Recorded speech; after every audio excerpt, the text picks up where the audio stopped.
not giving us light, but they always say that Lagosians know how to adapt. There is no condition. They must adapt. It's in their gene. It's in their bloodline. Anything you throw at them, Nigerians, Lagosians, everybody will gather and immerse themselves in the process. So it's a good thing, So that's why I say it's a beautiful day. If you don't say it's a beautiful day, would you say it's a bad day? You won't claim it's a bad day. It is what you prophesy, they say, that comes to you. All right. Well, my name is Esther Wachiku, and of course, welcome to Matters. I'm sitting in for Ikami Jude today. He's called the Sweet MC, and apparently Judah had some personal things that he needed to work on today. However, I think it's even a good opportunity because today is March 8th and it's International Women's Day.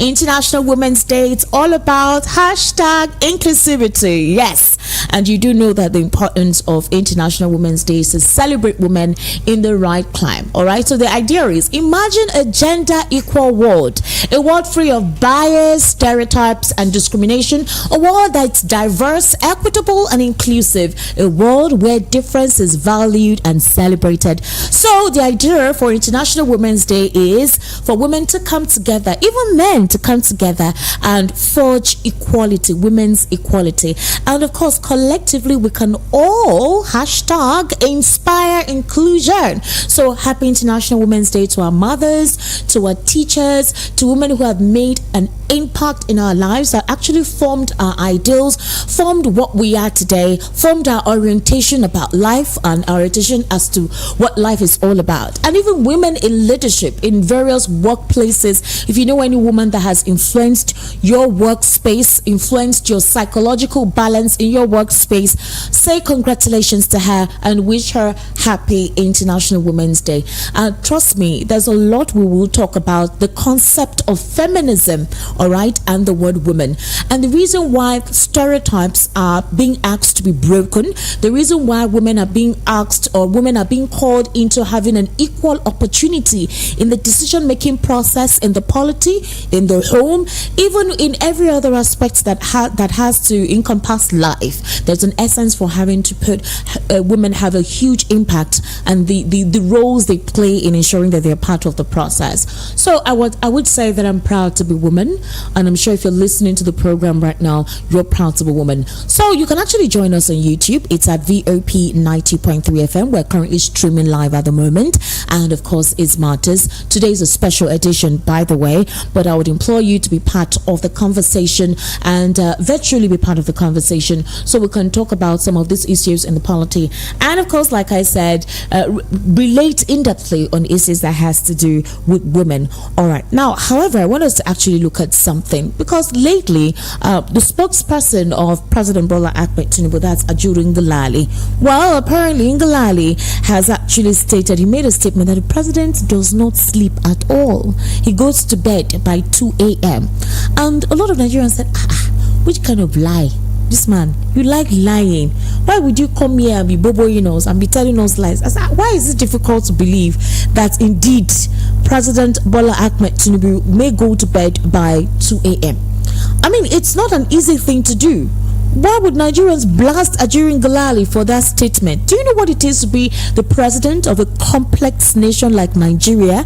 With all our political, social, and economic situations, the complexities that makes Nigeria up as a whole, it's not surprising that the president goes to bed. Let me just read out exactly what happened when Ajuri Ngalale made that statement and why it elicited all the reactions that it did. Because I don't know, I know full well, if you watch some Western movies, you hear, you read, and you watch how the president of the nation or the president of that country sleeps late, how his attention is always needed. Sometimes when he goes to bed, he barely closes his eye.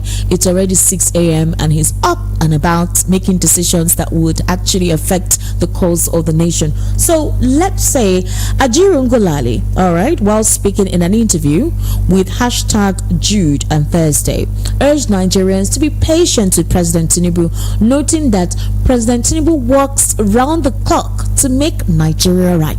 So according to him, he says, be patient with us. All right, I'm working with a man who I can personally vouch for, in the sense that I know he's going to bed at 2 to 3 a.m. every single night, including Sundays. He is waking up at 7:30 a.m. every single day, including Sundays, opening his files and working into the late night when no one is there.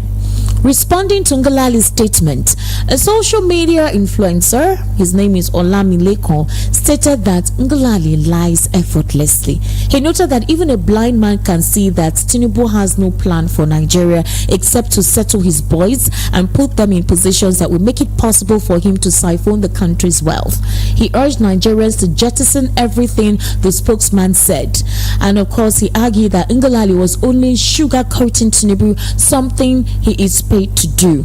They need to put this aside because he was doing what he was paid for, not for the benefit of the people. This kind of person isn't specific enough to be in this position, and he's lying regardless. He has been there 3 times as spokesperson to 3 different presidents, stating that Ngalali's lies have become a pain in the heart. All right, so there were several comments that followed what Ngalali said, and my question to you, if you're watching this program, if you're listening to me, is why do Nigerians find it difficult to believe that the president may actually be going to bed way late in the day, like possibly as very early in the morning when a lot of people are already asleep? Do you know what it is to be the president of the Federal Republic of Nigeria? Okay, let me give you an instance. Can you remember when Fashola was the governor of Lagos State? And there was a day, because Fashola then usually do what you call 100 days in office, where he does a digital documentation of all the progress, all the projects, and you know how he has commenced it, each stage of how the projects are ongoing. So he does a digital documentation of it. Every 100 days, Fashola would do a conference, a press conference. It would be an opportunity to highlight all the projects that he has put in place, and then what is already ongoing, the commissioning that has commenced, those who are in charge, tasking them to facilitate that process and explain to Lagosians the reason why these projects are either stalling, why it has not been completed at the estimated time it was projected to, as it was announced earlier. So he was given every 100 days, giving an account of all the developmental strides that he was implementing in Lagos State. At the time, Lagosians were complaining because I remember they were breaking roads, there was traffic most of the time. He also wanted to implement this light up Lagos. He also wanted to, create a beautify Lagos. There was a project of the beautification of Lagos. So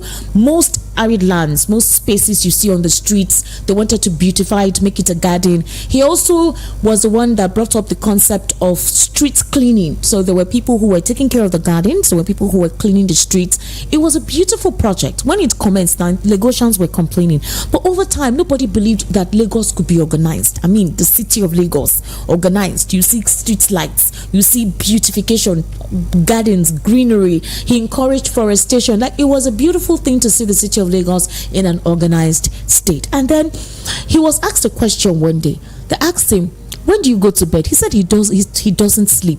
That sometimes when the rainy season comes in Lagos and it's raining heavily, of course there is flood. He knows that people will be displaced. A lot of Lagosians who live in those low water level areas will be affected. So they try to look for how they can create emergency responses to assist these people. And in such instances, he barely sleeps. So why is it surprising to Nigerians that President Bola Ahmed Tinubu would literally not go to bed on time till like 2 a.m. when he has a lot of files that he needs to attend to, regardless of your sentiments towards the president? I don't know why it's difficult for you to believe. Then, of course, coming to the response of saying the president appointed his boys, let me ask you, I'm not defending anybody, I'm being realistic. When you call to talk on the program, you can now tell me why you oppose what I am saying. Former President Muhammadu Buhari did the same thing. He appointed his people he can trust within his cabinet. Would you expect the president to appoint opposition that will criticize him, or appoint somebody within his cabinet that will not do what he wants? For example, you saw what transpired when during Buhari's tenure, when Bukola Saraki was the Senate president. Even if that was an interesting and dramatic time, but the Senate kept the presidency in check. But it was something that the second tenure of Buhari, he made sure that the Senate worked in tandem with him. The Senate does not stall whatever bills he wanted it to pass or nominations that he wanted to implement or any individual he wanted to give any portfolio. I recall that time when former President Muhammadu Buhari went to the Senate to answer questions, and I mean, some of the senators were booing him. The opposition, they were booing the president. So it wasn't surprising that his second tenure, he made sure that his cabinet constituted mostly of persons that will be on his side and not make his ruling or make his administration difficult. So I am asking you, especially a lot of Nigerians who heard this news, why do you guys think that Ajirin Galali is a liar? Even if he's doing his job, even if that is what he is paid to do, why do you think he's lying? All right, let's look at that. Now, I don't know if you listen to the world news where I read about the fact that as the Ramadan is approaching, there are calls that the president asked that some governors should speak to the clerics within their state. So this is it. He's soliciting governors to induce Islamic clerics in their respective states with largesse during the Ramadan fasting period. The idea is to ask them to refrain from preaching sermons that can turn the people against his government and trigger turmoil amid widespread hunger, insecurity, and economic crisis assailing his tenure. Nigerians now came out to say, Oga, why are you so concerned with what people say about your administration? Why do you want to have a positive outlook about your administration? Don't you know that criticism is the bane of a possibly democratic growth in any society? Why are you more concerned that this Islamic clerics preach love or paint your administration in good light? You have come out to tell us on several occasions that you know that the policy implementations that you have implemented are difficult for Nigerians to adopt or bear, but that in the long run we're going to enjoy the benefits of this policy implementation. So why are you concerned with criticism or how this Islamic clerics say whatever they say at their various centers where they gather to pray or where they gather to preach sermons and all of that? So Nigerians are saying, President Bola Ahmed Tinubu, I'm actually not surprised. So let me tell you why they feel they're not surprised. A couple of critics feel that this administration is an administration, or the president is someone that they're not surprised that knows how to go about inducement. I don't want to use any other word to describe what inducement is all about, but the inducement means something to propel, something to motivate somebody to do what you want them to do. So if you give these Islamic clerics money or food or give them something that you know they want, then they will do what you want them to do. So you know that for the past 2 or 3 weeks the president has been embroiled in a lot of criticism from every sector, not just one particular sector, and his supporters are really trying on a daily basis, specifically on X, to support him and asking his supporters to just be patient, all right, that they have to just stay together so the president can be protected. They cannot all castigate him. He's now the president. We have to work along with him. Well, apparently the Ramadan fasting period is coming along. Some Islamic clerics made some derogatory statements against the president. I don't know if you remember about almost a month now, 2 or 3 weeks ago, when some Islamic clerics made some statements that a lot of Nigerians were worried about, where they threatened the president's wife, they threatened the president himself. They've also threatened ahead of 2027 that they would not show support towards this administration because the president has not implemented the things he promised them during the campaign. So they don't think 2027 will be sure. In fact, there's been a lot of conversation around that. Well, it now feels like the president knows sent. He wants to do what he can do to ensure that things kick off concerning the economic quagmire that the country is actually facing. Okay, so the question now is it right that the president is soliciting governors to induce Islamic clerics? Secondly, for the third time, a memo within the presidency leaked again. You remember Bayo Onanuga said there are some persons within the presidency installed by the opposition to bring down President Bola Tinubu's administration because they don't understand how internal memos within the presidency keeps getting leaked. Then guess the irony. Another memo was leaked again, and the memo that was leaked was a memo telling all ministries, parastatals and agencies within the president's cabinet to ensure that any memo within the presidency is not leaked out. So the memo that was instructing to stop the leakage of memo was actually leaked. I don't know if you understand what I'm trying to say. So could it be that Bayo Onanuga is right, that there are some persons who do not support President Bola Ahmed Tinubu's administration, who are installed and who try to put out make the administration seem unobjective, seem like they are corrupt or whatever it is. You know how the Better Age situation too happened. It was like this. It was leaked. So that's the thing. Well, this was through this confidential memo, and it was sent on the president's behalf by the secretary to the government of the Federation, George Akume, and this was sent to all 36 state governors on February 27. So President Tinubu stated that he desired to sensitize radical Islamic clerics from leading inciting sermons during the upcoming Ramadan, anticipated to commence on March 10. So my question to you is, what is your take to all of this? Ajirin Galali, speaking on behalf of the president, telling people that the president sleeps between 2 to 3 a.m. and wakes up at 7:30 a.m. to work because he has a lot of files, he has a lot of documents, there are a lot of issues that needs the president's approval, that needs the president to look into. So why do Nigerians not believe that President Bola Ahmed Tinubu actually sleeps by 2 a.m.? Why do they say that Ngalali is lying?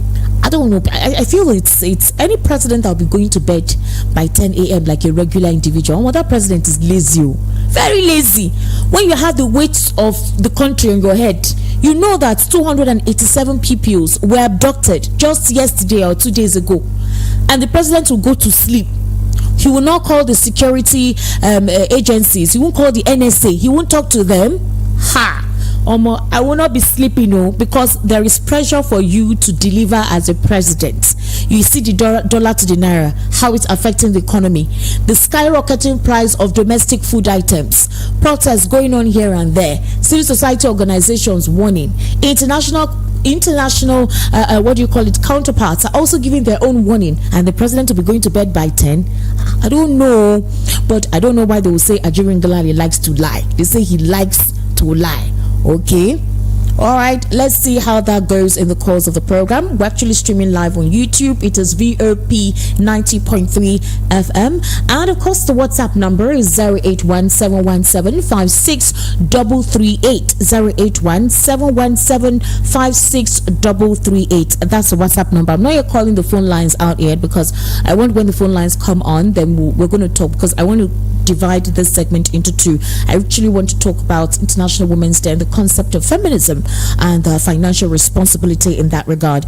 All right, so the next thing I also want us to ponder in the course of the conversation is concerning the NSA. So former President Muhammadu Buhari's minister has revealed how Tinubu's NSA embarrassed him, and he says he has a hidden agenda. And this statement was made by Solomon Dalong. He is the former Minister of Sports and Youth Development. You remember that this same Solomon Dalong divulged to us, right, that there are cabals within President Tinubu's cabinet, that these cabals, they have foot soldiers that are so, like the foot soldiers are many. They cut across every segment of the Nigerian populace, and that it could be possible that these cabals are the ones actually in control of the presidency. Solomon Dalong did not mince words. If you know Solomon Dalong, he said there are cabals within, so he served within the administration of former President Muhammadu Buhari. So I mean, for him to have made that statement boldly and authoritatively, then maybe there is something he knows that we do not know. So Solomon Dalong leveled accusations against the National Security Advisor Nuhu Ribadu, alleging that he excessively shields President Bola Tinubu. Shouldn't he shield President Bola Tinubu? He's serving under President Bola Tinubu's administration now as a National Security Advisor. I don't know, if you're working for the presidency, just like Bayo Onanuga, if you say this is white, it is their job to tell you that no, it's not white, it is black. So what do you want him to do? He's serving the capacity of his master. All right, in an interview recently, Dalong voiced his concerns about the vigorous efforts of Tinubu supporters to staunchly defend the president against any form of criticism. He remarked, President Tinubu's presidency appeared not to be distinguishable from the same grip of power and fortification by people within the corridors of power. I say this because if you gauge their statements and body language, they tend to overprotect the president and deploy maximum energy to go after anybody who may even be genuinely expressing concerns that needs to be addressed. Dalong specifically singled out the National Security Advisor, insinuating that his inclination towards engaging in a blame game hinted at a concealed agenda to shield the president from scrutiny. He elaborated, "I will begin with the National Security Advisor, who has no business to begin to champion a campaign of blame game because he introduced this. That signifies that he has something to hide from Nigerians and he's trying to overprotect the president. So there are people who have made the presidency inaccessible." Additionally, Dalong recounted an incident where he and a delegation of Fulani Hausa Christian leaders attempted to meet with Ribadu to address critical national issues. However, they encountered resistance as Ribadu purportedly disregarded their attempts to reach out. "As a leader, I mobilized opinion leaders among the Fulani Hausa Christian community and we deliberated and agreed to meet with the National Security Advisor," Dalong narrated. "I made numerous calls, sent multiple messages and even reached out via WhatsApp but received no response from him. At the end of the day, despite our noble intentions, the delegation returned to JAS without any progress." So, my first question on this particular topic or this particular angle of the conversation of matters is this. The National Security Advisor, the President's Chief of Staff, these are like barricades for the President, obviously. You do know that you cannot, the Chief of Staff to the President and the NSA of the Nigerian Security Advisor, they actually have what you call the President's itinerary. The President cannot take a step without the knowledge of his Chief of Staff. The Chief of Staff filters whatever information comes into the hearing of the President. The Chief of Staff, in some instances, can make some decisions even without the President's knowledge. If you watch a lot of political movies, you will see this. The Chief of Staff is almost like an added limb to the President's physique, to the President's body. The Chief of Staff coordinates the activities of the President. He coordinates whatever information gets to the ears of the President. He tells the President what he feels the President should do and attend to, and whatever it is that is unnecessary, he puts it out. He can even handle it himself. If there are threats being made against the President, if the Chief of Staff can handle that threat by himself, he will do that. If it is beyond his control, whereby in future he could actually be sued or he could go to prison for it, that is when he brings in the President. And even at that, he would make some, or what you call brainstorm with either the NSA or other chief executives within the President's cabinet. They will now decide on how to go about it before they inform the President. So when you know this, right, I would not be surprised to actually believe when former President Muhammadu Buhari said he was not in the know of some issues in the national polity. I am not excusing that the President does not know some certain things that were bedeviling the nation, because I'm sorry, ignorance is not an excuse. You cannot be ignorant to the issues plaguing your people. There is no reason for you to be ignorant because you asked for the job, so you need to be on the know. If your Chief of Staff denies you of some critical sensitive information, if your National Security Advisor does not tell you how bad the security situation in the country is, but all he does is to assure you and affirm to you that they have everything on ground at hand, but you keep reading the news and you hear of mass abductions taking place, that you know something is wrong. So it is the responsibility of the President to keep himself abreast of issues in the national polity, regardless of what information comes to his table. All right, but now they're saying that the NSA, the National Security Advisor, that's Nuhu Ribadu, is protecting the President effortlessly, and that he prevents people from having access to the President. My question to you is: should the President be accessible to all and sundry? Even if the President is the best president, you will still have people who do not like him. He has enemies. So should the NSA make themselves or make the President accessible to everyone? And is it possible that there are some critical issues that a couple of Nigerians, through some elite members, wanting to have, the listening ear of the President, and the NSA prevents them? So they're saying that Nuhu Ribadu has a hidden agenda. Does it seem like he has a hidden agenda to you? Because it actually stirred the conversation. A lot of critics reacted to that. They're saying that when Solomon Dalong leveled his accusations against the NSA and that he is excessively shielding President Bola Ahmed Tinubu, the question is there anything wrong in him doing his duty to protect the President, either in intellectual protection psychological protection, emotional protection, physical protection. Is there anything wrong with the presidency having to do so? So I'm posing that question to you. When you call in, you can actually tell me what you think and what Dalong is saying. Now, do we think that Nigerians are being unnecessarily unfair to the presidency? Or is it possible that the presidency does not even understand the dilemma Nigerians are going through?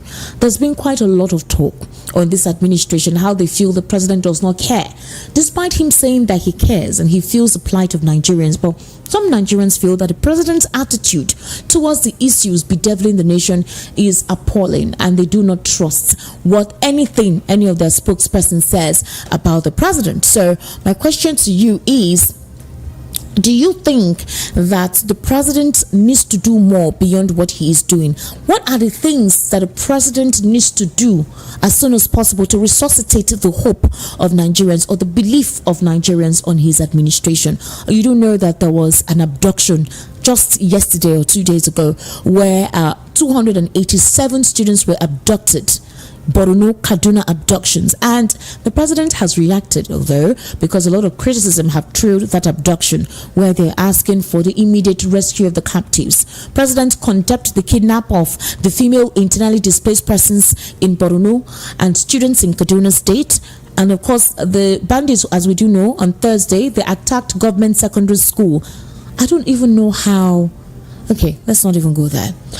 They whisked away over 280 students in the process, ladies, government secondary school, and the assailants reportedly shot at their victims before they took away the students and educators from both schools. This was a mass abduction. It's almost like the whole Chibok girls scenario again, and it feels like these individuals brazenly do this and nothing happens. They get to keep these captives for as long as they want. They want a mass they want the federal government to negotiate with them. I don't even understand how terrorists seem to be holding the government to ransom. How is that even possible? However, the president has issued a directive that those captives be rescued as soon as possible. He has told the military, has told the defense headquarters, he has spoken and directed the security and intelligence agencies to immediately rescue the victims and ensure that justice is served against the perpetrators of these abominable acts. However, the president used the opportunity to sympathize with the families of the victims, assuring them that they would soon be reunited with their loved ones. I want to bring something to your notice. Just 2 days ago, yes, 2 days ago, I recall, I talked about it yesterday at the World News at 12. I remember asking a question on that. The question I asked was concerning President Bola Ahmed Tinubu and insecurity. I remember when I asked that question, which I think somebody sent a message on YouTube by saying that that question wasn't something I was supposed to be asking at the moment. And I was like, why would you tell me what I should ask and what I shouldn't ask when I know it was important for that response to be given? Well, let me actually read out what I said on that particular day, because it had to do with insecurity. And I remember the reason why I talked about it was this particular incident had not happened. It was about Abbas meeting with the president over worsening insecurity. This particular abduction had not even taken place. I remember saying that just on Wednesday, that is the 6th of March, the leadership of the National Assembly met with the president over the worsening insecurity in the country.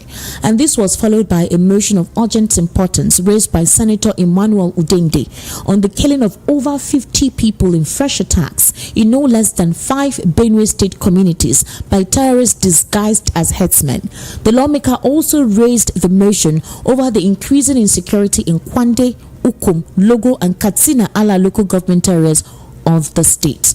Based on the motion, the Senate also resolved to send a delegation to condole with the government and people of Benue State. The lawmakers also urged the Chief of Defense Staff, Chief of Army Staff, Chief of Air Staff, the Inspector General of Police, and heads of other security agencies to, among other things, urgently deploy security personnel to address the continuing attacks by terrorists parading as headsmen in the 5 communities. And just on Thursday, we see this mass abduction of 280 students, and including their educators. So the question is actually, what is going on? How come insecurity has become so rife and these guys are not afraid? who in the president's cabinet or in the polity are the ones that are committing treason? You can't tell me that as huge and as big and the kind of wealth of intelligence resources that Nigeria has, we cannot flush out these elements and eradicate them. I don't understand. Or is this a political move? Just like what the president said earlier, that these are political moves to destabilize his administration and make his administration seem incapacitated. When there is insecurity on the rise like this, how will the economy grow? How will the economy bloom? It's definitely going to be difficult. Investors would leave.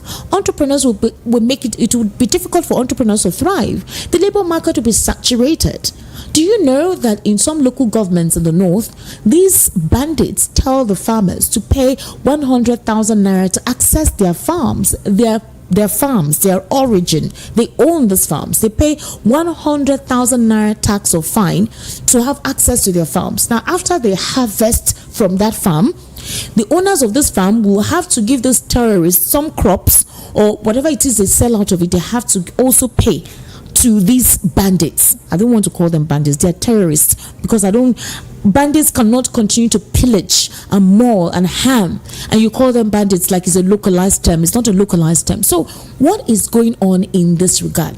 And how soon will the presidency's meeting become an implementable action that Nigerians will benefit from? Because it's getting too much and people are overwhelmed, like seriously overwhelmed. We don't know what is going on. And that's why Nigerians feel this administration does not really have a clue as to what to do. Other political opponents are using the opportunity to advise the president. Others feel that maybe he did not gain the majority in terms of support of the people, and that's why all of this is happening. So I need the phone, please, production, so that I can call out the numbers.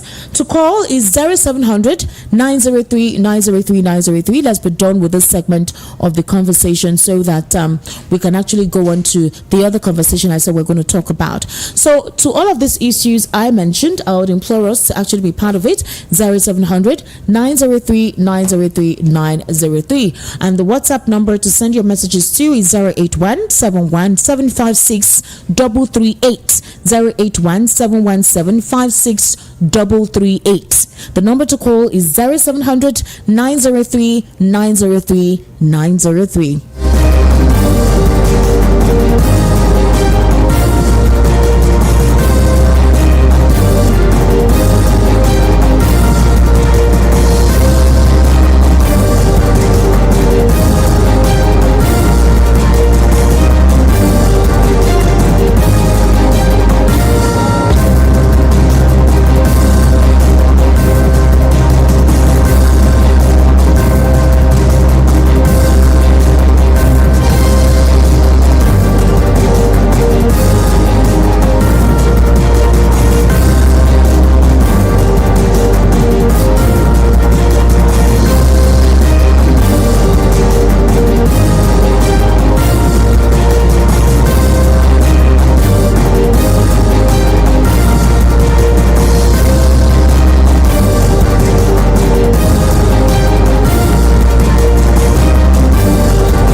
number to call once again is 0700 903 903 903, and the WhatsApp number is 08171756338. Hello, good afternoon. How are you? Hello. Can you hear me? Yes, I can hear you. Good afternoon. How are you?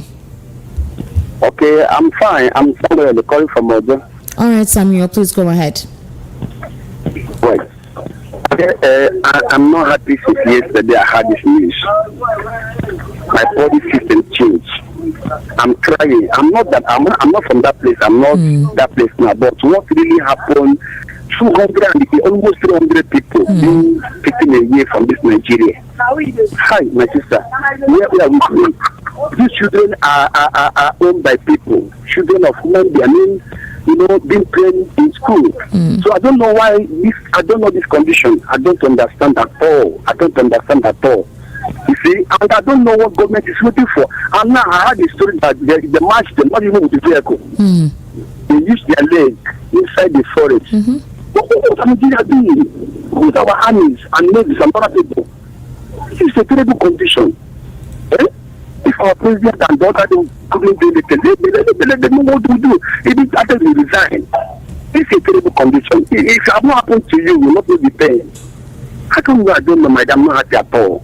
This is somewhere from us. Thank you. Thank you, sir. Thank you for calling. 0700 903 903 903. That is the number to call. And the WhatsApp number is 081 717 56338. 081 717 56338. Let me begin to read some of your WhatsApp messages. Okay. Please ease doors. Good afternoon, Esther Wachuku. I have questions to ask. 1, can I understand the relationship between sleeping time and productivity? 2, does the whole idea of gender equality, is it not satanic? Chima from Sierra. Don't worry, Chima will go on to gender equality very soon. Let's just take some calls and then we'll get into that segment. Esther, is it the first time you have heard Ajuri Ngalale lying about what is happening in government? Have you forgotten this past Buhari's regime? How Ngalale lied several times. Our leaders should understand that they need to tell Nigerians truth about what is happening in Nigeria. Ajuri Ngalale is lying like Lai Mohammed, we know.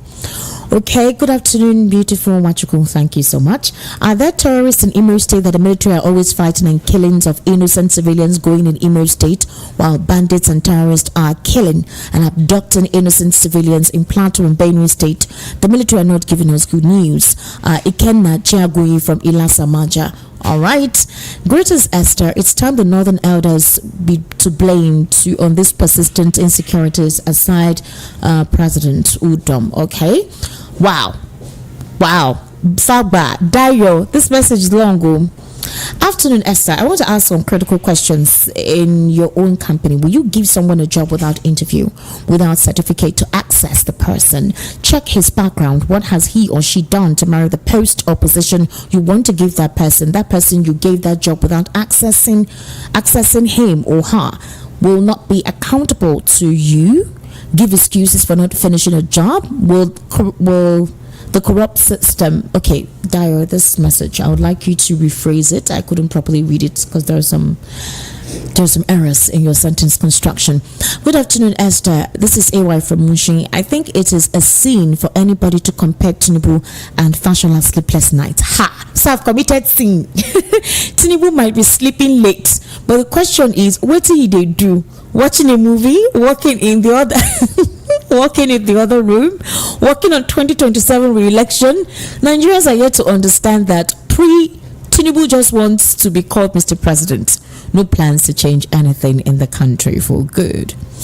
All right. Hello, good afternoon. Welcome to the political spot. Welcome to Matters. This is not political spotlight, I beg. Sorry. Good afternoon. Hello. Esther. Yes, good afternoon. This is Situ calling from Sierra Leone. All right. Right, Esther, you see,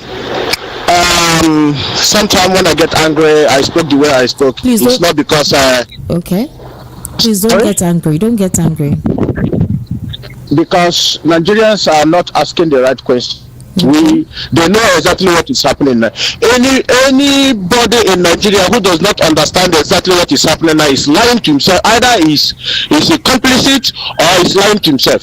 Esther, there is a 400 names that UAE released to Nigerian government during Muhammadu Buhari. 400 names, for crying out loud. These are powerful men. 400 names, and UAE jail a couple of them in their country and ask them to tell Nigeria that this is the people sponsoring Boko Haram and terrorists, swap, whatever they call all these terrorists in Nigeria. But today, the former Attorney General by name, what's that man name again? Tanko Mohammed.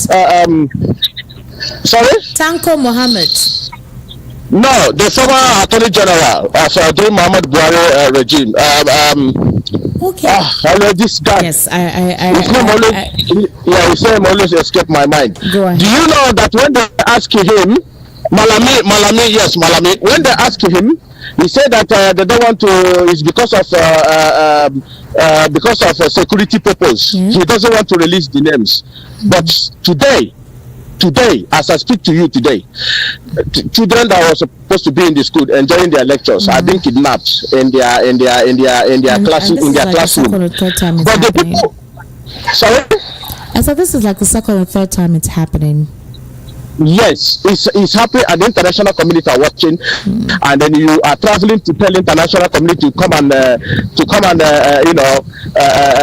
come to Nigeria and whatever they are pursuing them. These are the people who are supposed to be begging Nigeria to come to Nigeria to invest, not Nigeria chasing them. Is it not an irony?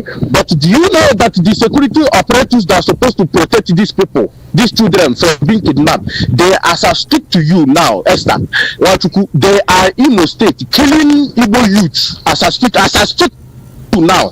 They are going to villages. Nothing is happening in Imo State. No any terrorists whatsoever. The insecurity you see happening in the south is a little bit insecurity. We know the people that is responsible. I can give you names if you want. What I'm saying to you is obtained information. We don't say something we don't know, just in case. But the military was able to ransack a particular IPOB enclave, where almost like the supreme headquarters, where they brought out arms and ammunition, they brought out phones that they used for their communication. They said they cleared out those terrorists from that hideout, and there were pictures of evidence of what they were able to get out of it, all the arms that they stored in that area. This was a story that came out, I think, last night. Esther, our people said if you want to kill a dog, just give him a bad name and hang him.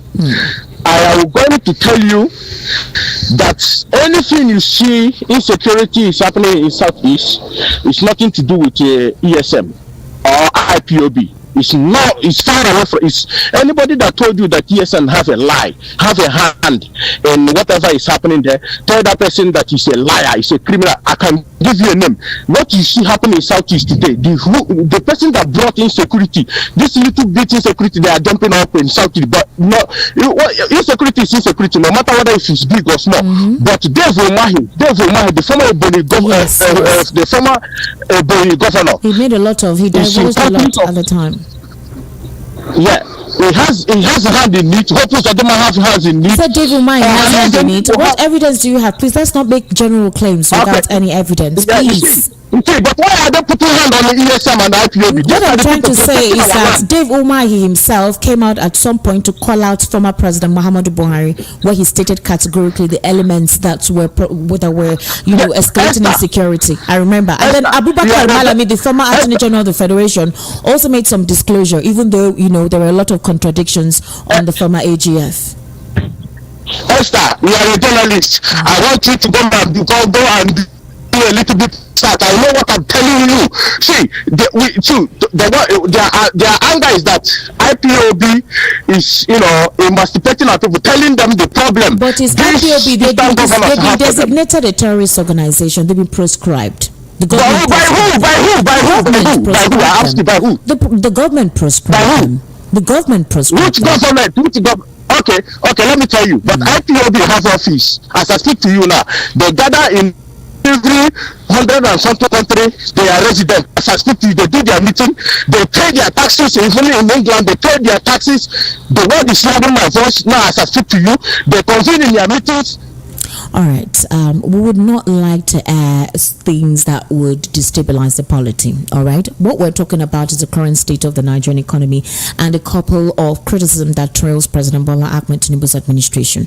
IPOB is declared a terrorist organization, and having to promote the agenda via this airwave is not proper. It's considered illegal. However, any other concerns backed with facts, I would implore you to send it to our WhatsApp number, which is 081-717-717-56338. 081-717-56338. We're not promoting the agenda of division or ethnicity. We're talking about insecurity in general and the government's attitude, or would I say aura, towards the current escalating insecurity in the country, and claims that Nuhu Ribadu is actually overprotecting President Bola Ahmed Tinubu. The number to call is 0700 903 903. That is the number to call, 0700 903 903. The WhatsApp number is 081-717-56338. 081-717-756-338. Hello, good afternoon. Yes, how are you? Fine. This is Ekene calling from Tara. All right, Ekene, go ahead, please. My concern is about the Ngalale's Ngalale. About okay. Hello? 3 a.m. or 3 a.m. Okay. It's no different from when he was still running as the president. Even there was a video made about him that someone was interviewing him and went to his house. They were videoing him all throughout. I think that was around 3 a.m. in the morning. He hasn't slept. So there's no difference now that he's the president. I think he still has a lot to do. But the problem there is he really getting the right information about his country? Because a lot of information has been shielded from our president. He doesn't know a lot of things about his country. So a lot of all these spokesmen, they handle a lot of things by themselves. They don't get the news to him.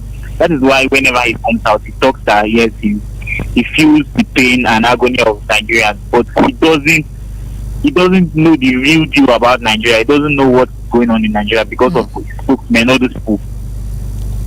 All right. Okay. Thank you. 0700 903 903 903. That's the number. Hello.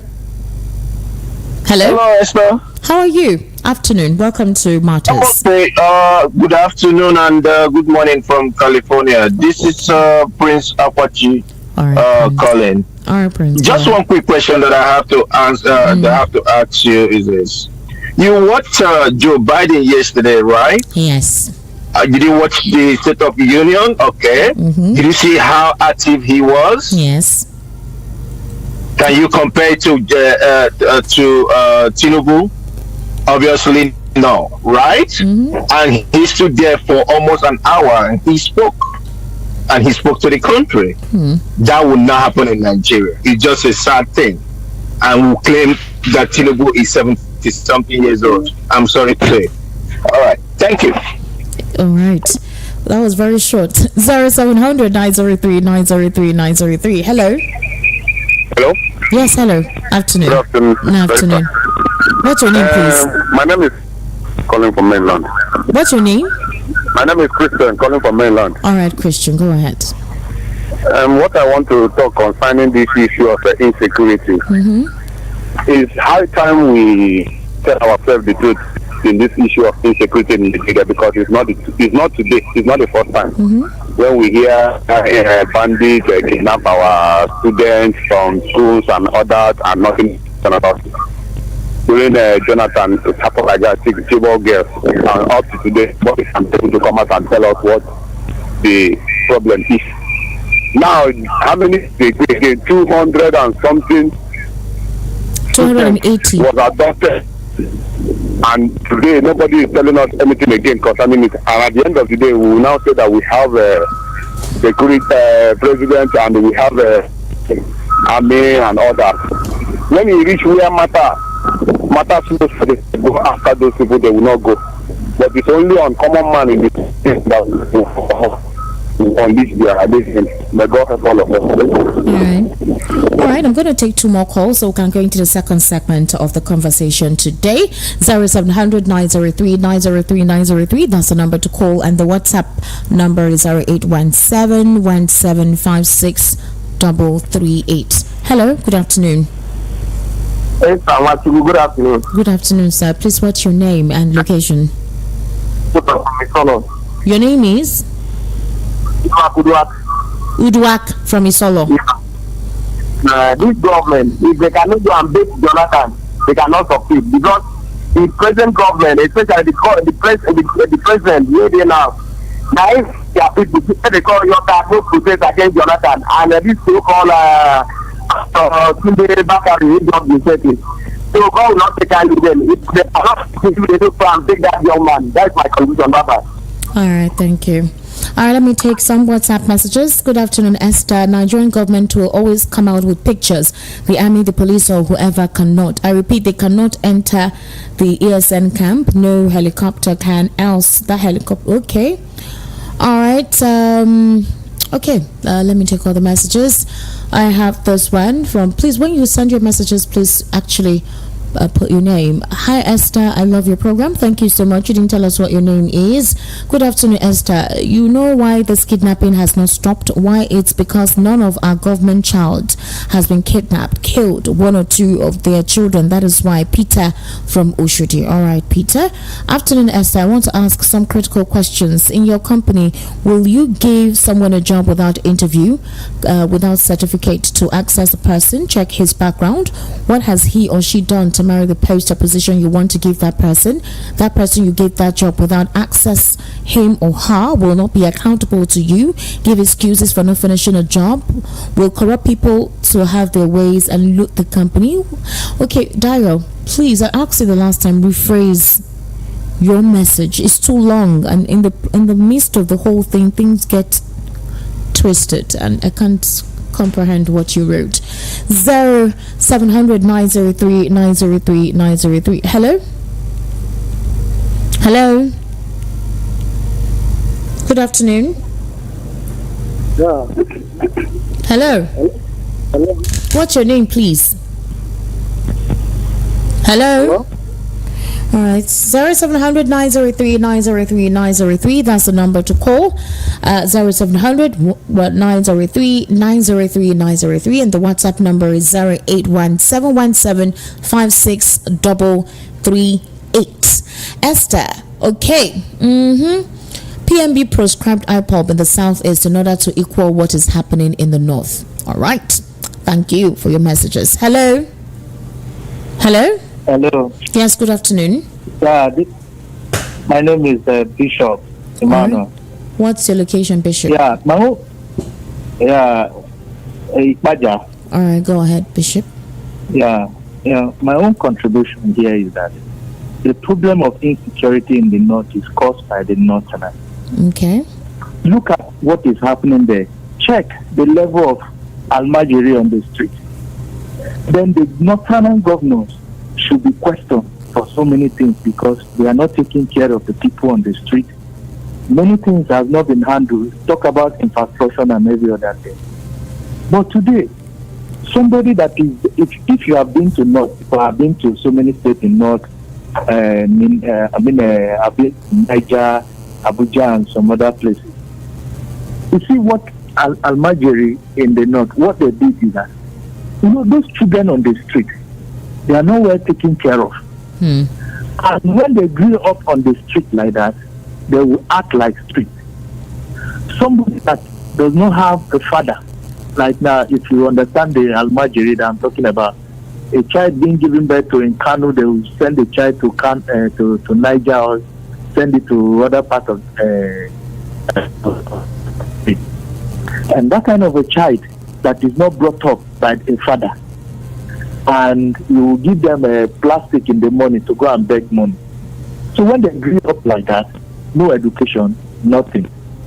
Then that kind of a child, somebody can influence such a child. They call, okay, come and destroy this thing. I'll give you so amount. somebody that does not have hope of eating the next meal, and you offer him money, won't he go out and do what you ask him to do? See, those things have to be addressed if they want to reduce the insecurity in the northern state. Then another thing is, our politicians need to ask themselves questions. Some, they are working against each other so that one administration will be criticized. In your own time, this is what happened. Oh, don't vote for him because during his time, so thing happened, so thing happened. See, Nigerian politicians should be brought to as in they need to sit them down, then talk to them what they really want this country to look like. All of them, they travel now. None of their children school in Nigeria. All their children they are in abroad. We never heard that a son of a minister or a governor or a senator has been kidnapped before. Ordinary man that is struggling for what to eat, and somebody will just come and kidnap the person. Like those children they kidnap, that they will be somewhere in hungry. So look at all these things. No, Nigerian politicians we need to stand up. All right. Then ask them questions. They are owing us a question. All right, thank you. Thank you for calling. That was quite extensive. Okay, so I actually want to wrap up this segment of the conversation. I'll just take this final phone call. Hello. Hello, good afternoon, Esther Wachuku. Good afternoon, sir. How are you? Name and location, please. Happy International Women's Day. Yes, thank you. And happy weekend in advance. Same to you. How about Jude? Jude? I hope he's fine. He's fine. He's just indisposed today. Don't worry. On Monday, he'll be here. Yeah, thank you very much. Now, going to the matter as well. My concern is this. You didn't tell me your name. Okay, sorry. My name is Peter Usifo. I'm calling from Abanoja in Ikosun. All right, Peter Usifo. Go ahead, okay, please. My concern is, the point is that this Boko Haram and, of course, insecurity in general in Nigeria is becoming unbearable. You know, it sounds like a broken record when we say that we know the sponsors, especially when United Arab Emirates has given the former government, that is of Buhari, the names of the sponsors, about 400 of them, which have always said that even by now there could be a multiplier effect, that they could even be more than 400. But if you have to work on these 400 sponsors, as you said that government is continuum, now he has handed over to Tinubu, and Tinubu still does not want to name these sponsors. So what is really happening? Is it that the sponsors are among the people in government, or they are blackmailers by the side of the government, who will say that if you name us or if you shame us, we will not make you to probably win the next election, 2027, or we will even destabilize our government by inviting the military. Is it because of that? Because I don't see the reason why these people should not be named and shamed and even be prosecuted accordingly. Look at what is happening in Nigeria, of recent, Borno, Kaduna, just to mention as case study. It's very unfortunate. Then concerning the food shortage in Nigeria, we've been begging the government that they should please open the borders. Though they have said that people are hoarding food, and that is why there's always a problem. Probably people are attacking trucks of food going out of Nigeria. But you should not blame those who are attacking these trucks. They are not in support of peace. But because of the hunger in the land, these people take the advantage. So people forgot that the government should open the borders, even if it is to be only 6 months as a trial. That is my own submission for now. Thank you. Thank you, Peter Osifo. That was quite an extensive one. I will just read one more WhatsApp message and then we'll go into the next segment of the conversation. And this is from Dio. All right. Afternoon, Esther. The silence of Nigerians has made government legitimize evil. We can see talk, it's not cheap, but expensive. Our silence has made them turn laws to lawlessness, dreams to nightmare, brilliant minds to low-grade mind, secured country to a gangster paradise, turning people to beggars and margeries in the midst of plenty, turning a booming nation to economic disaster, pocketing institutions and make them ineffective, turning journalists to eye service propagandists, all under 9 months of the president. Like Obi said, if the foundation that brought you into power is not credible, you can't be credible. It's a shame the worst of us is ruling the best of us. truly there was a country. Daya from Fabra. All right, Daya, thank you. You've been able to send your message as legibly as possible. So it's time for us to go to the next segment of the conversation on matters today. If you recall, when I started off the program, I spoke extensively on the concept of feminism and, of course, what the celebration of International Women's Day is all about.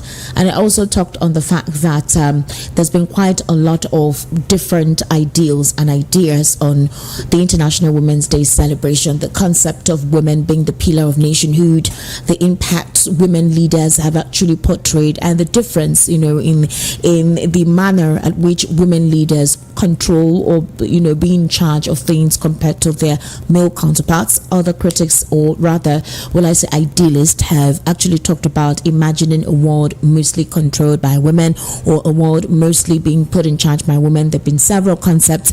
Some disagree with it and say there is a reason why God gave the edict in the Bible that the man should actually be in charge of the woman. However, here is the thing. All right, there are people who believe that we do not need feminism. Nothing could be further from the truth, because women have struggled for equality and against oppression for centuries. And although some parties have been partly won, such as a right to vote and equal access to education, women are still disproportionately affected by all forms of violence and by discrimination in every aspect of life. Whether we like it or not, no matter how advanced a nation is, women still subtly are under the men.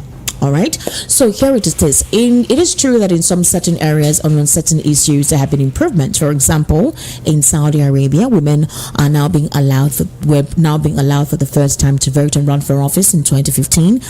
There have also been other issues where some people consider that there has been no progress in that regard.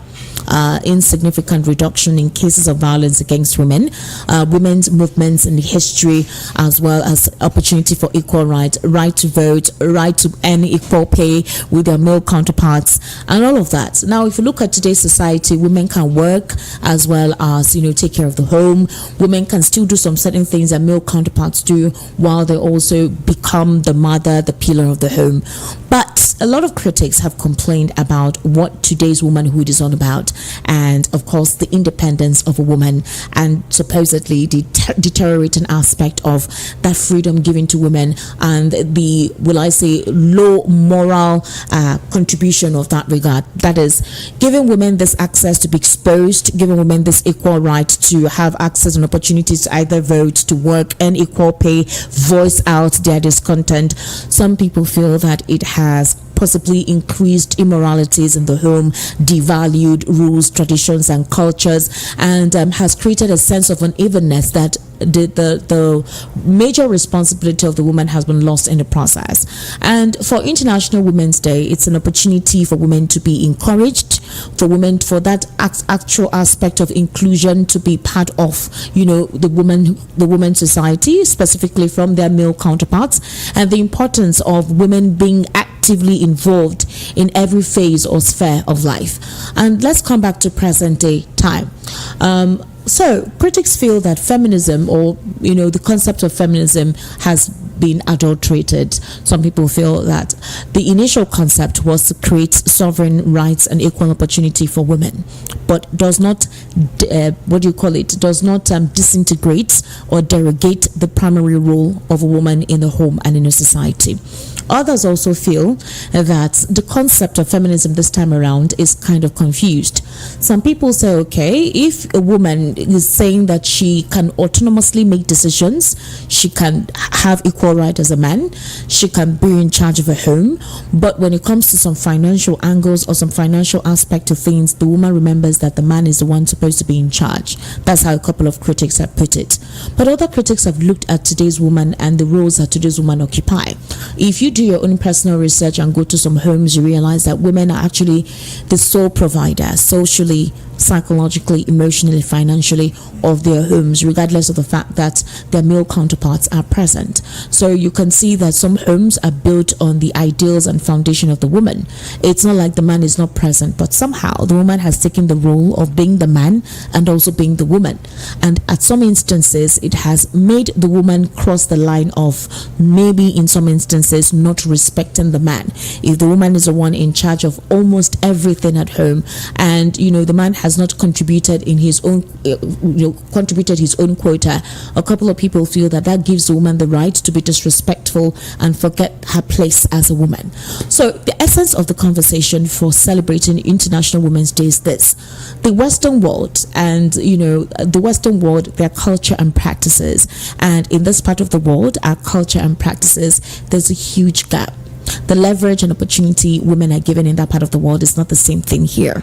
Here, our culture and values plays a major role, and in some instances hinders some progressive attributes that women are supposed to have incorporated in their daily existence. However, there are some angles or some locations in the African, in the African continent, even in West Africa, Nigeria here, for example, that women are still given an opportunity to be vocal, to be in charge, and that there's equality.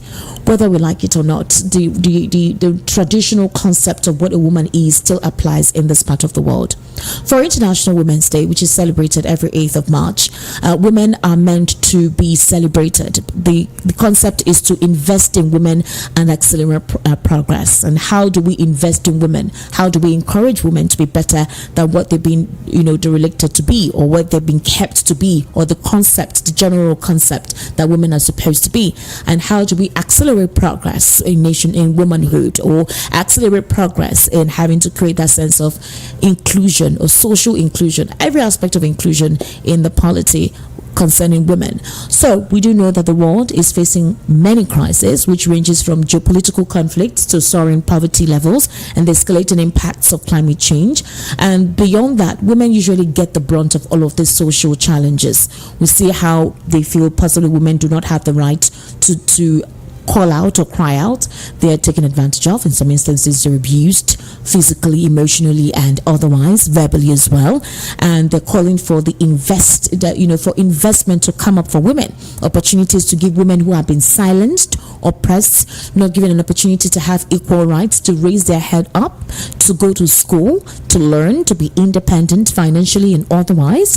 And that is basically what International Women's Day is to celebrate. Now, very few women have been able to cut themselves out from the trend, cut themselves out from the, generic thread that women have been defined as. Very few women since inception, but I would say that there's more effort to have more inclusivity in that regard. Now, the idea is, if current trends continue, right, more than 342 million women and girls could be living in extreme poverty by 2030. So the idea is to ensure women's needs and priorities are considered. Government must prioritize gender responsive financing and increase public spending on essential services and societal protection. So one of them is policymakers must value, recognize, and account for the vital contribution women make to economies worldwide through paid and unpaid care work. Women spend around 3 times more time on unpaid care work than men, and if these activities were assigned a monetary value, they would account for more than 40% of the GDP. Now, let's come back home to all of this talk I've been, saying. Nigerian home, if you go to some Nigerian homes, women are the ones actually being in charge of everything that takes place in that home. Some women don't talk. Some women don't want to say anything, so they're not socially isolated or queried by their in-laws or their family members. Some people feel that they will say, it's your home. Nobody else will take care of it if you don't take care of it. If your husband is not financially stable or does not have a job, it doesn't mean that you should not respect or regard him. And if you have the capacity to take on that responsibility, take it on without being disrespectful. Especially if your husband used to be active, used to play an active role to financially take up the responsibilities of the home. In some other instances, some people feel that, okay, the man is not even financially responsible at all. Rather, the woman has always been the one financially responsible.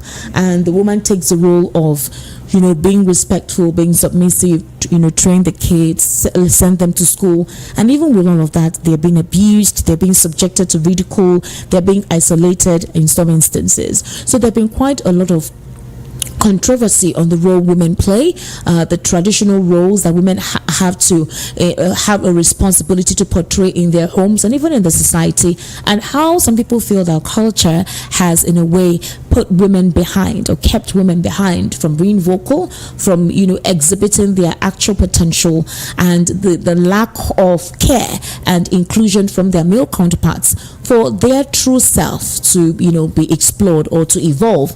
Others feel that women have become so financially dependent on the men that in some instances they claim they want to be independent, but when an opportunity is given to them to be independent, they're not independent. They still want the easy way out, which is for the men to financially be responsible to them. However, in all of these different ideals and criticism and concepts to womanhood, women, and feminism, because at the end of the day, whether we like it or not, feminism comes into play here. We are celebrating International Women's Day, but the idea is, how do we protect the women? How do we solve the crisis and the problems the woman is facing? Because when there is hunger, when there is poverty in the land, it is the women and children that actually takes the brunt. So how do we protect the women? How do we make them socially inclusive? How do we put up bills and rules, or would I say policies, that protects the woman and gives the woman an actual opportunity to voice out if the need comes on? So let's take a few minutes. I want to hear from you, and I also wanted to use the opportunity to celebrate that woman in your life that you consider to be outstanding, dexterous, resilient, hardworking, dogged, and she made a huge impact in your life in whatever capacity, whatever occupation it is that she does. Let us know. The number is 0700 903 903 903. That's the number to call. Hello, good afternoon. Hello, good afternoon. Good afternoon. What's your name, please? It's Ijeoma. I'm calling from the side. All right, please go ahead. You know why I just want to involve and talk this thing? All right, why? Is it not enough is enough? Enough is enough of what? Enough, that is a Nigeria called herself a giant of... No, we're not talking about Nigeria now. We're talking about women. International Women's Day is today. We're done with that segment. Yes. And because of the thing that happened for Nigeria, that's why I've been having the comment. That's I want to make comment on that. Okay, go ahead then. Now, the whole Nigeria, I know that today International Women's Day, what do we have against on International Women's Day, where they are holding our children ransom, kidnapping them, which is Cotonou come to Nigeria and fight for the winners. This is not a question of government or no government. Why not to mobilize boys, okay, get these people and kill them, not to carry them go to police station.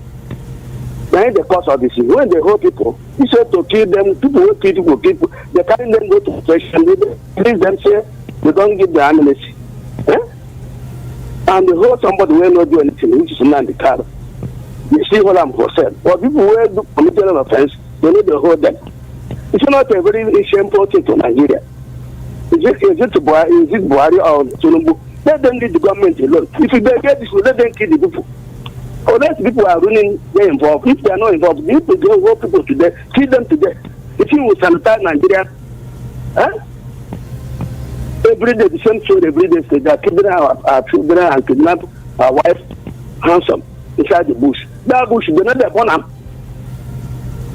Are you hearing me? I'm listening to you. That bush, they put on fire. Let everybody burn there. You get a helicopter, you get less. Who can sanitize? They sanitize motorway traffic offense. They hold up. Talk of human being. Every day story here, person no go rest for Nigeria. Which means Cotonou come here, they will fight us and win us and go. Giant of Nigeria. All right, thank you. Let's take more calls, okay? Thank you so much. 0700 903 903 903. That's the number to call. 0700 903 903 903. The WhatsApp number is 081 717 56338. 081 717 56338. Hello. Hello. Good afternoon. How do I call back? All right. Nigerian women, are they celebrating? No need of them to celebrating, killing everywhere. It's a shame to Nigeria. Make other women celebrate. That's my condition. Bye-bye. Please, Nigerian women, I want you to call. I know a lot of you have a huge role that you play in your homes, in your community, and even in your office, especially women who are in charge of other people. There have been quite a lot of complaints on women who are in charge and how they have to fight to be firm. But people feel that even if you want to be firm, you also have to you need to have what they call empathy. Also, women who are the ones being the responsible actor in building a home or bridging the porosities in a home. These are the conversations. Also, for International Women's Day is called social inclusivity. How do we push forward for women to be included in every decision-making policy? All right. Hello. Hello, good afternoon, Esther Wachuku. Good afternoon. Once more, happy International Women's Day. Peter Osifo, thank you. Yeah, thank you very much. Actually, let me inform you, Esther, let me use this medium to inform that I've already been following you as my best newscaster on radio. Thank you very much, when you Peter. were Inspiration FM and even Mainland FM. Yeah, now DOP. Yeah, thank you. I love the way you captured me. Thank you very much. Thank you. Once more, my name is Peter Usifo. I'm calling from Abanga, Nikotu. All right. Yeah, concerning the topic at hand. I will Peter, kindly turn down the audio of your device, please. Okay. Is it okay now? Yes, it is. Thank you. Okay, sorry for that. Sorry. So, concerning the topic, I would say that the women should be, be treated as men, as it were, when it comes to other good things of life. Okay. Because they are very, very important in the society. One, the inheritance issue should be, well treated. Yes. Women, especially in the southeastern region and of course the southwest region of Nigeria, they should be given that privilege, that right to inherit their father's property. You understand? So we'll be hammering on that.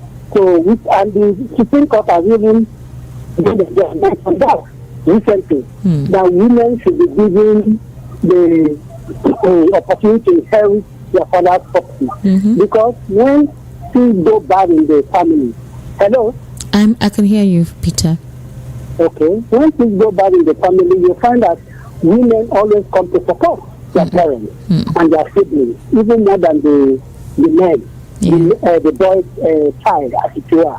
So, again, because of tradition, you find that it is the olden days, that is, the women who are from 40 years and above, in Nigeria, that succumb to this culture, they are very, very submissive. But the Gen Zs, they know their rights now. When I say the Gen Z, I mean people from 30 years up to this time.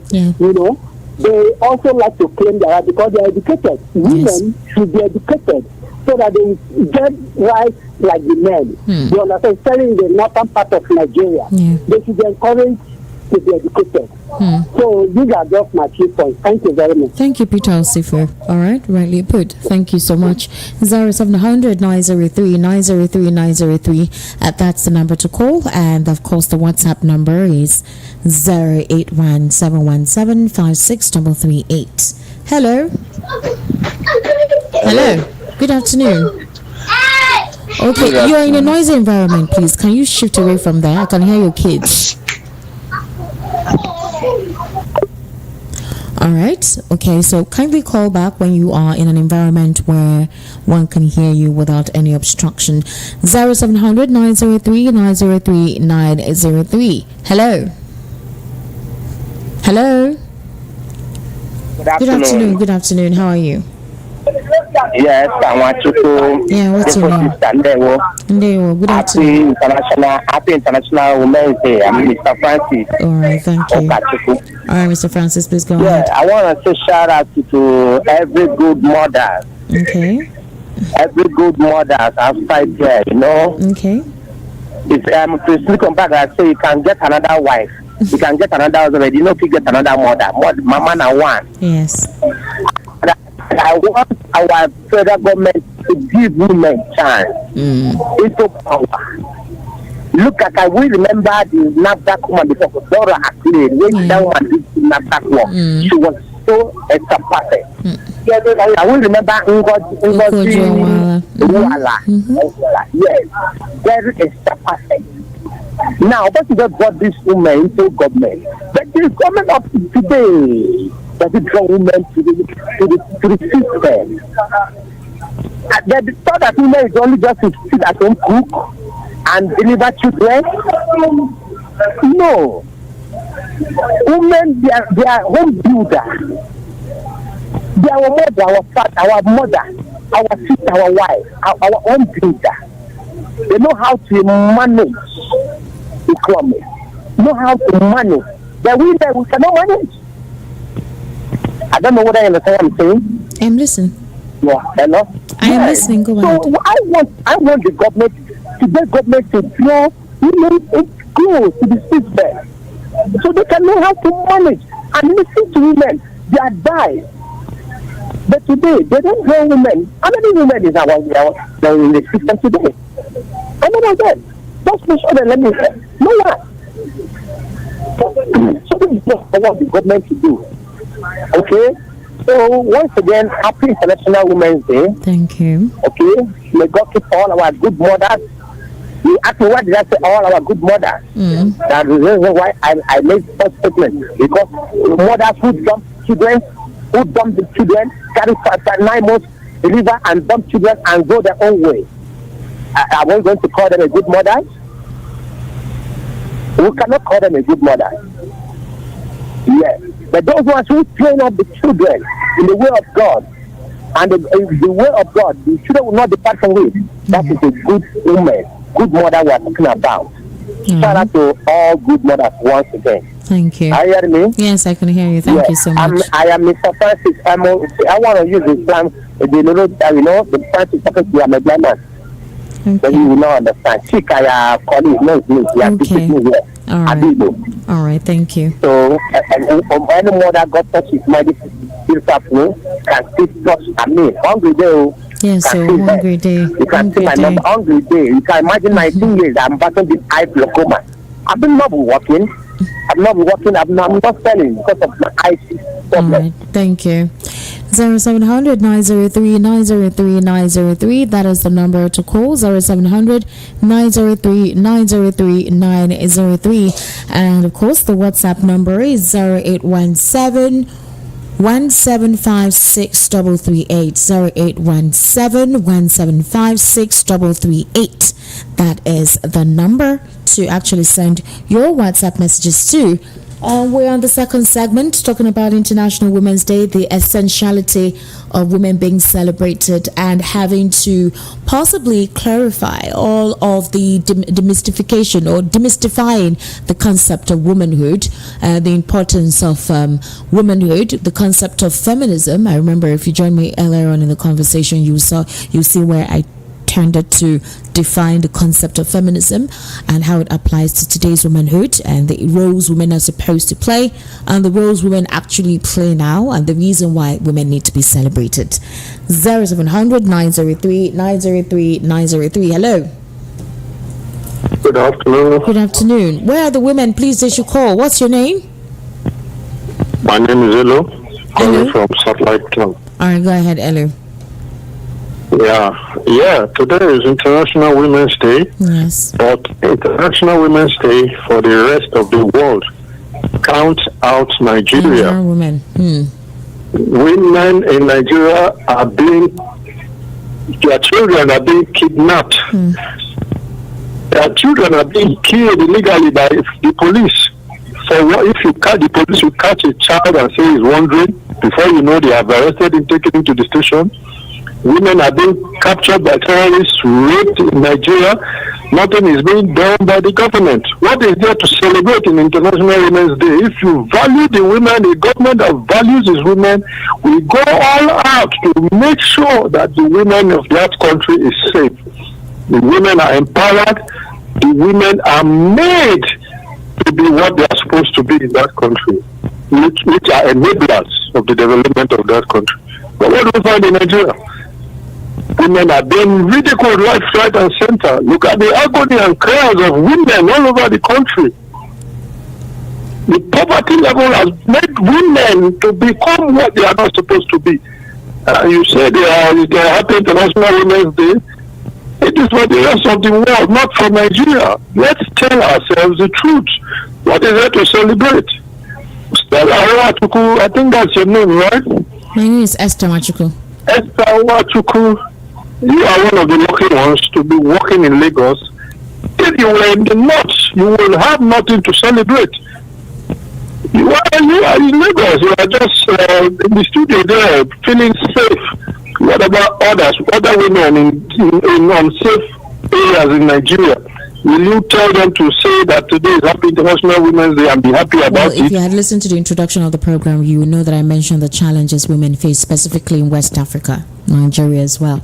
So, and I made comparisons with their international counterparts. However, thank you for calling. All right, let's take other calls.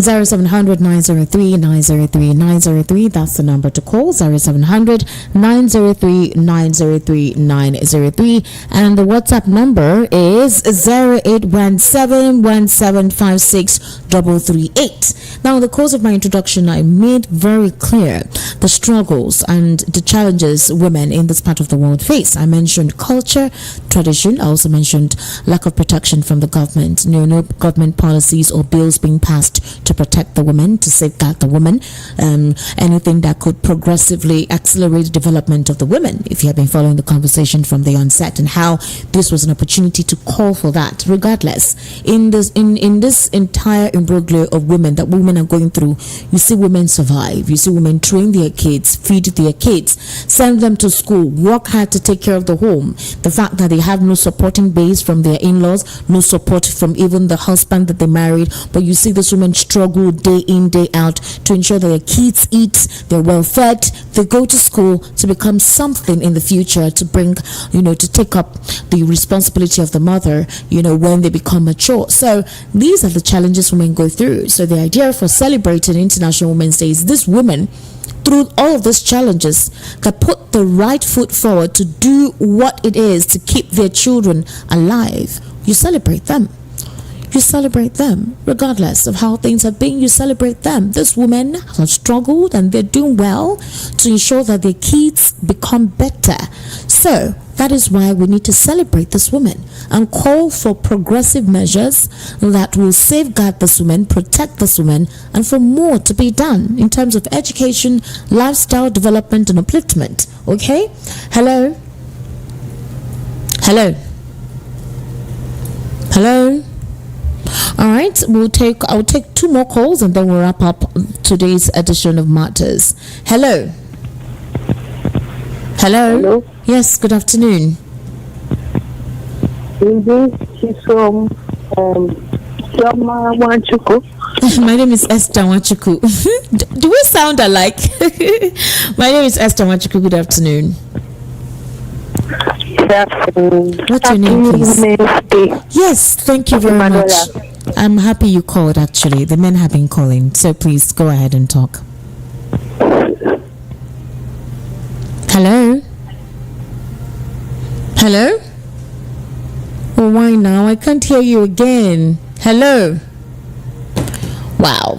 I really wanted a woman to speak this time around. I really wanted a woman to speak. 0700 903 903 903. That's the number. 0700 903 903 903. Let me take one more call and then we'll wrap off today's Matters. Hello. Hello, good afternoon. Good afternoon. Name and location, please. Happy Women's Day. Thank you so much. Thank you. Yeah, this is Osondu coming from Oshodi. All right, Osondu. Okay. I want to say congratulations to the Happy Women's Day, but I don't know whether Nigeria women will be involved. Also, congratulations to them. But there's anything that I want to contribute. Our government are the problem of Nigeria women. Look at just this week. They say 108 something women are kidnapped. We are on it. Now, 208 something students are also kidnapped. Including in the their same teachers. country. In the same country. And these states have governors. They have governors and they have ministers. They have police stations. They have army barracks. In where did they take them to? Are those people are there ants? Even if they are fowls, when you carry them in trailer, they will make noise. People will know where you are taking them to. For an example, when you loaded 300 of... Hello? Yes. Hello, can you hear me clear? Yes, go ahead. When you load fowls, for an example, Obasanjo has a farm that produces fowl. When you load them in a trailer, people hear their noise. And wherever you take them, people know. So this one, we are talking about human beings. It's those governors with the people that they collected, the people that submit the governorship into their hands, who doesn't know where the way house, where they normally take those people to. For an example, we are looking for our new currency. And people, human being, government are involved on it. They noted the money and package. Those just go and dump it in one-way house. Last year we saw the ones that happened. How many trailers loaded with 1,500 that have spoiled? This one, new one. Do you know human beings that own those warehouses? Don't they have names? The people that sponsor those Boko Haram, those bandits, those Fulani herdsmen, don't they have names? Last time they told us that they doesn't want any media people or any camera to capture those ones that wanted to release some of those people that they kidnapped. What is going on? Does that mean we don't have government? We have government and we have state government. We have legislators. What are their works? Eh? Please, let's call expect. People that are doing this thing, this illegal thing as their business, they know them. The state governors know them, but they doesn't want to prove them. They are looking for innocent people that they will just prove and name them one bad name and just hang them. Thank you so much for calling. Thank you. Because there's anything that I wanted to add on it, please. Chief Emeka should be selling darkness to the people of Southeast, because he's making 2 years, complete 2 years now. He doesn't have light in Ihara local government. I said it in Enugu local government in Imo State. Yes, in Imo State. In Anambra State. Okay. In Anambra State, because Ihara local government is as big as an estate. Okay, all right, thank you. Because when you call in here local government, it's involved both Okija, Asia, here also. All right, thank you so much. All right, that's a wrap on matters today, being the 8th of March 2024. My name is Esther Umachuku, and I want to say again, Happy International Women's Day, whether we like it or not, despite the challenging conditions that women use to survive in this part of the world, despite the economic hardship, despite the cultural and traditional restraint on our women, they thrive. Nigerian women are strong, dogged, resilient, persistent. My mom is one of such persons. She is a hardworking, dogged, spiritual woman, and she also values tradition. And I would tell you, I'm a proud product of my mother. She inculcated values, spiritual, traditional values, and she inculcated the process of making sure that I get educated, properly homegrown, and I learned the ethos and ethics of, having to compete in this very fragile and terrible would I say aspect of some areas of our society. So I must tell you the truth. Happy International Women's Day to all of the women, specifically the women in Nigeria, for pushing through, for working hard despite the imbroglio you find yourself, despite areas and cases where you can't even defend yourself, where there is no availability, no avenue through which you can defend yourself. Happy International Women's Day. Keep pulling through, keep making sure you do the right thing as a woman, and trust me, the sky is just the beginning. All right, have yourself an amazing Friday. Do follow me on YouTube at Estiq Media, ESTIQMEDIA on YouTube, and of course subscribe to our YouTube channel VOP 90.3 FM across all the social media handles at VOP 90.3 FM. Bye for now.